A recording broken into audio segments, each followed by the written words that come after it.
चार ब्राह्मण पंचतंत्र कहानी हिंदी में। फोर ब्राह्मण पंचतंत्र स्टोरी इन हिंदी।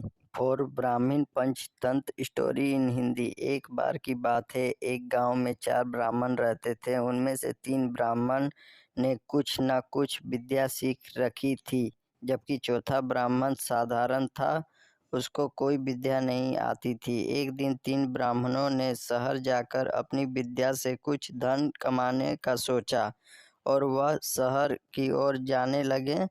उनको जाता देखकर चौथा ब्राह्मण भी बोला कि मुझे भी शहर जाकर धन कमाना है।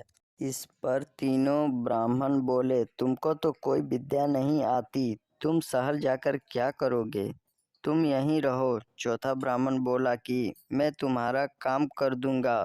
तीनों ब्राह्मण अपना काम कराने के लालच में उसको साथ लेकर जाने के लिए तैयार हो गए। इसके बाद चारों ब्राह्मण शहर के लिए रवाना हो गए। जब वह जाते हुए जंगल से गुजर रहे थे तो उनको एक हड्डियों का ढांचा नजर आया। चारों ब्राह्मण देखकर सोचने लगे, यह किसका ढांचा होगा। तभी एक ब्राह्मण ने अपनी तंत्र विद्या का प्रदर्शन करते हुए उस हड्डियों के ढांचे को जोड़ दिया, जिससे वह एक शेर का कंकाल बन गया। इसके बाद दूसरे ब्राह्मण ने भी अपनी तंत्र विद्या को दिखाया और उस हड्डियों के ढांचे में मांस को भर दिया, जिससे वह पूरी तरह से शेर दिख रहा था, बस उसमें केवल जान बाकी थी। तीसरा ब्राह्मण कहा कम था, वह भी अपनी विद्या को सबके सामने दिखाना चाहता था। वह उस शेर में जान डालने के लिए मंत्र पढ़ने लगा। यह देखकर चौथा ब्राह्मण बोला, तुम यह क्या कर रहे हो, तुम क्यों इसमें जान डाल रहे हो।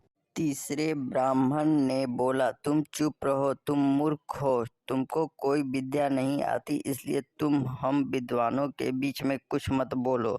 चौथा ब्राह्मण समझ गया कि यह नहीं मानने वाले और वह जल्दी से पास के एक पेड़ के ऊपर चढ़ गया। जैसे ही तीसरे ब्राह्मण ने शेर में जान डाल दी तो उस शेर ने तीनों ब्राह्मण को खा लिया, क्योंकि उसको कोई मतलब नहीं था कि किसने उसको बनाया है। थोड़ी देर के बाद शेर वहां से चला गया और चौथा ब्राह्मण पेड़ से उतरकर गांव की ओर चला गया। वह यह जाते हुए सोच रहा था कि ऐसी विद्या का क्या अर्थ जो इंसान को सही गलत का फर्क ही ना समझा सके। तो आई होप दोस्तों आपको ये पंचतंत्र की कहानी अच्छी लगी। अगर अच्छी लगी तो लाइक, सब्सक्राइब और शेयर ज़रूर करें, जिससे मेरा मोटिवेशन बढ़ेगा और मैं इससे भी अच्छे अच्छे पंचतंत्र की कहानी ला सकूँगा। धन्यवाद।